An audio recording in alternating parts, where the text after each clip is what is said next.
ఇటీవల కాలంలో జరిగినటువంటి పహల్గామ్ జమ్మూ కాశ్మీర్లో జరిగినటువంటి దాడి ఏదైతే ఉందో ఈ దాడి పూర్తిగా భారతదేశంలో ఉలిక్కి పడే విధంగా భారతీయులందరూ కూడా మనస్తాపానికి గురయ్యే విధంగా జరిగినటువంటి దాడిని భారతీయులందరూ ముక్త కంఠంతో దీన్ని వ్యతిరేకించే పరిణామం కనబడుతుంది. ఈ నేపథ్యంలో మనకి జమ్మూ కాశ్మీర్ విషయంలో పూర్తి సమాచారం అందించడానికి పహల్గామ్ దాడి అదేవిధంగా పక్కన పొరుగు దేశమైనటువంటి పాకిస్తాన్ ఈ యొక్క కుహానా లౌకికవాదుల యొక్క పట్ల భిన్న అభిప్రాయాలు వ్యక్తం చేయడం, అదేవిధంగా పాకిస్తాన్ మనపై చేసినటువంటి దాడులు వీటిపైన మనతో మాట్లాడడానికి పద్మశ్రీ అవార్డు గ్రహీత సల్మాన్ చౌదరి గారు ఉన్నారు. వారితో మాట్లాడి మరిన్ని విషయాలు తెలుసుకునే ప్రయత్నం చేద్దాం.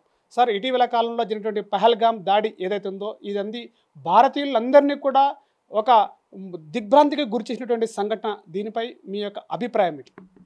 ఇది మొదటిసారి కాదు కదా, ఎన్నోసార్లు బీజేపీ ప్రభుత్వం రాకముందు సెంట్రల్లో ఎన్ని దాడులు జరిగినాయి. కోయంబత్తూరులో జరిగినాయి, ఇక్కడ జరిగినాయి, అక్కడ జరిగినాయి. ఎన్ని వందల మంది చచ్చిపోయారు.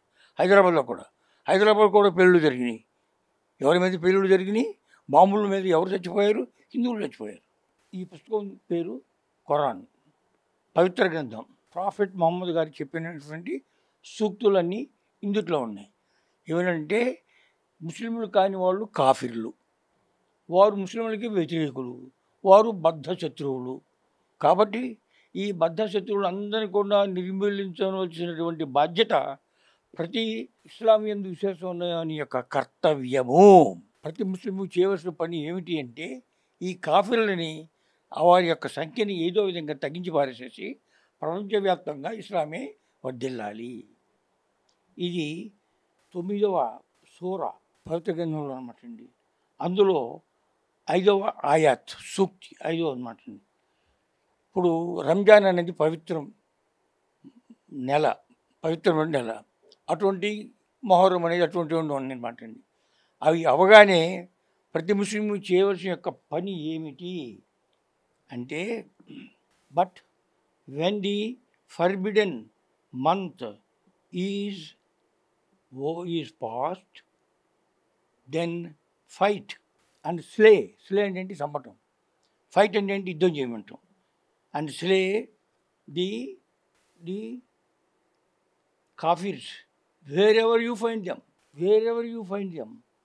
ఇందులో నుంచి చదువుతున్నానండి. ఇది పవిత్ర గ్రంథమైనటువంటి ఖురాన్లో నుంచి సూర 9లో నుంచి 5వ ఆయాత్ చదువుతున్నాను అనమాట అండి. అది ఏమన్నదంటే, వెన్ ది ఫర్బిడెన్ మంత్స్ అంటే ఒక్కోసారి కాదనమాట are past, then fight and slay the pagans అంటే ముస్లింలు కాని వాళ్ళు అనమాట అండి. Wherever you find them, ఎక్కడ నీకు కనిపిస్తే అక్కడ చంపేసి, అండ్ సీజ్ దెమ్ అంటే పట్టుకోండి, బిలీగర్ దెమ్ అంటే ముట్టడించండి, అండ్ లై ఇన్ వెయిట్ వాళ్ళ కోసం వేచి ఉండండి, for them in every stratagem of war. But if they repent and establish regular prayers అంటే నమాజ్ చేస్తే, అండ్ ప్రాక్టీస్ రెగ్యులర్ చారిటీ అంటే ముస్లింలు అయినట్టయితే వాళ్ళు, then open the way for them, for Allah is after forgiving and most merciful. ఏమనుందండి ఇది? Professor అల్లా గారు మహమ్మద్ గారు చెప్తే మహమ్మద్ గారు ఉచ్చరించారనమాట అండి. అంటే ప్రతి విశ్వాసం ఉన్నటువంటి ముస్లిం యొక్క విధి, డ్యూటీ ఏమిటి అంటే ముస్లింలు కాని వాళ్ళని ఏదో విధంగా వారిని ఇస్లాంలోకి తీసుకురావాలి. చంపండి, ఏదైనా చేయండి, కానీ వాళ్ళు కనుక నమాజ్ చేసి ముస్లింగా అవుతామంటే వదిలిపెట్టేయండి అని. వాళ్ళు చేసింది తప్పేం లేదు. అంటే పూర్తిగా ఇప్పుడు ఇక్కడ జరిగినటువంటి సంఘటనలో హిందువులా కాదా అని చెప్పేసి తీవ్రవాదులు టార్గెటెడ్ చేశారు. దీన్ని ఎలా చూస్తారు? అదే చెప్పారు కదా, మీరు ఎవరిని చంపాలి? పేగన్స్ని, అంటే ముస్లింలు కాని వాళ్ళని చంపండి. ముస్లింల వాళ్ళని చంపొద్దు. ఇందులో ఇంకొక ఇది కూడా ఉందన్నమాట అండి. క్రిస్టియన్లు ముస్లింలు కూడా ఒక అబ్రహాం సంతతికి చెందిన వాళ్ళే. వాళ్ళు బ్రతకడానికి సుంకం పన్ను చెల్లించే వాళ్ళు బతకవచ్చు క్రిస్టియన్లు. ముస్లిం రాజ్యంలో పన్ను చెల్లించడం మనకి జజియా అని ఏమన్నా చూసారా? అలాగనమాట అండి. వాళ్ళని వదిలిపెట్టిండి అన్నారు. ఒక ఆవిడ అంత చెప్పింది కదా, నేను క్రిస్టియన్ అని చెప్పి వదిలిపెట్టేశాడు. అందుకని వాళ్ళు చేసింది వారికి ప్రవక్త పవిత్ర గ్రంథంలో ఏమి చెప్పినాడో దాన్ని తూచా పాలించి ముస్లింలు కానీ హిందూ భక్తుల్ని చంపేశారు, చంపుతారు, అంతకుముందు కూడా ఎప్పుడూ చంపారు. వారి చరిత్రలో వారికి వారి యొక్క పవిత్ర గ్రంథం ఇచ్చినటువంటి సందేశం ఏమిటంటే ప్రపంచం అంతా కూడా ఇస్లాం చేయాలి.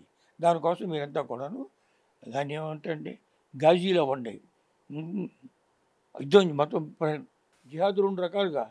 ఎందుకు నువ్వు అచ్చమైనటువంటి గొప్ప ముస్లింగా తయారవటం, రెండోది అందరినీ కూడా ముస్లింలోకి రావడం కోసం చేసేటువంటి యుద్ధం, 2 చేయండి అన్నాడు. అంటే ఇటీవల కాలంలో కాంగ్రెస్ నాయకులు కొంతమంది మాట్లాడారు, ఇది తీవ్రవాదులు ఎవరైతే చేశారో దాడిని ఇది మతానికి అంటకట్టకండి, మతంతో సంబంధం లేదు, వచ్చినటువంటి తీవ్రవాది ఏదైతే ఉన్నాడో హిందువా క్రిస్టియనా ముస్లిం అని అడగలేదు, వాళ్ళు దాడి చేశారని చెప్పేసి అంటున్నారు. దీన్ని ఎలా చూస్తారు?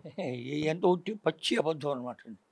ఇలా చెప్పడం వల్లనే ఇప్పుడు ఏమంటున్నారు మరి, అంతేకాదు అంటున్నారు ఇది సెక్యూరిటీ ఫోర్స్ యొక్క ఫెయిల్యూర్ అంటున్నారు. ఇందిరాగాంధీ గారిని చెప్పినప్పుడు రాజ్యం ఎవరు చేస్తున్నారు? ఇందిరాగాంధీ చేస్తూనే ఉంది కదా, అది సెక్యూరిటీ ఫెయిల్యూర్ కదా. రాజీవ్ గాంధీ గారు చచ్చిపోయినప్పుడు అది కాంగ్రెస్ ప్రభుత్వమే కదా, అప్పుడు సెక్యూరిటీ ఫెయిల్యూర్ లేదా? ఈ సెక్యూరిటీ ఎవరిని సెక్యూరిటీ చేస్తామండి? ఈ ముష్కరు చొచ్చుకు వస్తున్నారు వెళ్ళేవాడిని చక్కగా ఎట్టగొట్ట ఏదో విధంగా చంపేయండి అని చెప్పారు, చేస్తున్నారు వాళ్ళు. అలా చేస్తే వాళ్ళ యొక్క ప్రతిఫలం ఏంటి? స్వర్గానికి వెళ్తారు. దే ఆర్ వేజింగ్ ఏ జిహాద్. అల్లా యొక్క ప్రతిభ కోసం, ఆర్డర్ కోసం, ప్రభుత్వం కోసం వారు యుద్ధం చేస్తున్నారు. ఆ యుద్ధంలో మరణించే వారంతా కూడాను ఎక్కడికి వెళ్తారు? స్వర్గానికి వెళ్తారు. అందుకని వాళ్ళు స్వర్గానికి వెళ్తే వెళ్ళిపోయి ఉంటారు. ఎవరిని కానీ మనం పట్టుకుని చంపినట్టు వాళ్ళు స్వర్గానికి వెళ్తారు.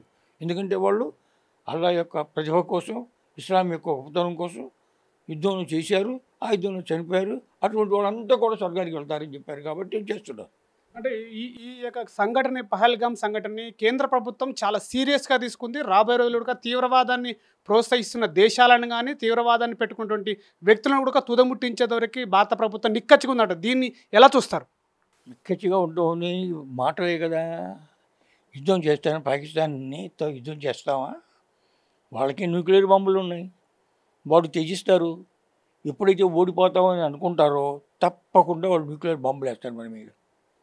వాడు సచ్చుని స్వర్గానికి వెళ్ళిపోతున్నారు కదా. అందుకని వాళ్ళు ఏ త్యాగానికైనా సిద్ధంగా ఉంటారు. కాబట్టి మనం మాటలతో ఎన్ని చెప్పినప్పుడు ఎన్ని అంత ఉంచుతామని ఎప్పుడు చెప్పలేదు. బాంబేలో జరిగినప్పుడు చెప్పలేదా? కోయంబత్తూరులో జరిగినప్పుడు చెప్పలేదా? హైదరాబాద్లో జరిగినప్పుడు చెప్పలేదా? ఎప్పటికప్పుడు మనం చెప్తానే ఉన్నాం వాళ్ళు అంత.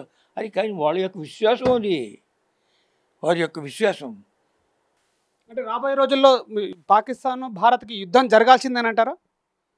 అది మనం నిశ్చయించక్కర్లా, పాకిస్తాన్ నిశ్చయిస్తుంది అనమాట అండి. ఇప్పుడు కెనాల్ వాటర్స్ని మేము ఇవ్వమని చెప్తున్నాం కదా, మరి వాటర్ ఇవ్వకపోతే వాళ్ళు సేద్యం ఎలా చేసుకుంటారు, అన్నం ఎలా తింటారు? కాబట్టి దేనికైనా వాళ్ళు తెగిస్తారేమో అని అనుకుంటున్నాను అనమాట. ఎలా తెగిస్తారంటే వారికి చైనా యొక్క సహాయం లేకపోతే వాళ్ళు యుద్ధం చేయరు. చైనా తప్ప సహాయం చేస్తుంది.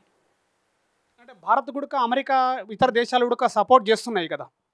మాటలతో సపోర్ట్ చేస్తారు, చైనా చేష్టలతో సపోర్ట్ చేస్తుంది. ఇది భేదం అనమాట. ఇప్పుడు యూరోప్లో యుద్ధం జరుగుతుంది, రష్యాకి యుక్రెయిన్కి జరుగుతుంది. యుక్రెయిన్ ఇంత దేశం, దాని యొక్క జనాభా 4 కోట్లు. రష్యా ప్రపంచ శక్తి, అది వరల్డ్ పవర్ అనమాట అండి. దాన్ని ఎదురుస్తుంటే తన బలంతో ఎదురుస్తుందా? కాదు. అమెరికా ఇచ్చినటువంటి సహాయంతో, యూరోపియన్ దేశాలు ఇచ్చినటువంటి సహాయంతో 4 కోట్లు ఉన్నటువంటి సామాన్య శక్తి యుక్రెయిన్ మహాశక్తి రష్యాని ఎదురుస్తోంది. అదేవిధంగా పాకిస్తాన్కి స్వతహాగా బలం లేకపోయినప్పటికీ కూడా చైనా అటువంటి దేశం సహాయం చేస్తే తప్పక చేస్తుందేమో అని కూడా అనుకోవచ్చు మనం. అది ఏ యుద్ధానికైనా సిద్ధంగానే ఉంటుంది, ఉన్నాము అని చెబుతున్నారనమాట అండి. కాబట్టి మనం చూడాలి ఏం జరుగుతుందో అనేది. ఇది రాబోయే రోజుల్లో ఉన్నటువంటి సంఘటనలకు ఏదైనా సరే భారత ప్రభుత్వము చేస్తున్నటువంటి ఏదైతే దాడి ఉందో ఇదంతా భారత ప్రజలందరూ కూడా భారత ప్రభుత్వానికి సపోర్టుగా ఉంటారో, అదేవిధంగా చైనా దేశం ఏదైతే ఉందో చైనా పాకిస్తాన్కి సపోర్ట్ చేస్తుంది, భారత్కి అమెరికా మిగతా దేశాలను సపోర్ట్ చేస్తున్నప్పటికీ ఇవి కేవలం మాటలతోనే సరిపెట్టుకోవడం కాదు, ఇలాంటి దాడులు గతంలో కూడా జరిగాయి, వాటికి ప్రతిచర్య కూడా జరగాలి. అదేవిధంగా అది యుద్ధమా ఇంకేదైనా పర్యవస్థానంలో చేయాలనేటువంటి భారత ప్రభుత్వం ఆలోచన చేయాలి. కానీ కంపల్సరీగా మాత్రం ఈ తీవ్రవాదిని ఈ యొక్క ముష్కలను తుదముట్టించేందుకు భారత ప్రభుత్వం యొక్క కృతనిశ్చయంతో నిర్ణయం తీసుకోవాలని చెప్పేసి భారత ప్రజలందరూ కూడా వెయిట్ చేస్తున్నారనేటువంటి సందర్భం అయితే కనబడుతుందని చెప్పేసి చెప్తున్నారు. కెమెరా పర్సన్ విజయ్తో శివాజీ, NH టీవీ, హైదరాబాద్. ఈ వీడియో మీకు నచ్చినట్టయితే లైక్ చేయండి, 10 మందికి షేర్ చేయండి. అలాగే కామెంట్ల రూపంలో మీ అభిప్రాయాలను మాతో పంచుకోండి. Nationalist hub group of channels ను సబ్స్క్రైబ్ చేసుకుని తెలుగునాట జాతీయవాద జర్నలిజాన్ని ప్రోత్సహించండి. ఈ వీడియో కింద ఉన్న బెల్ ఐకాన్ పై క్లిక్ చేయడం మర్చిపోవద్దు.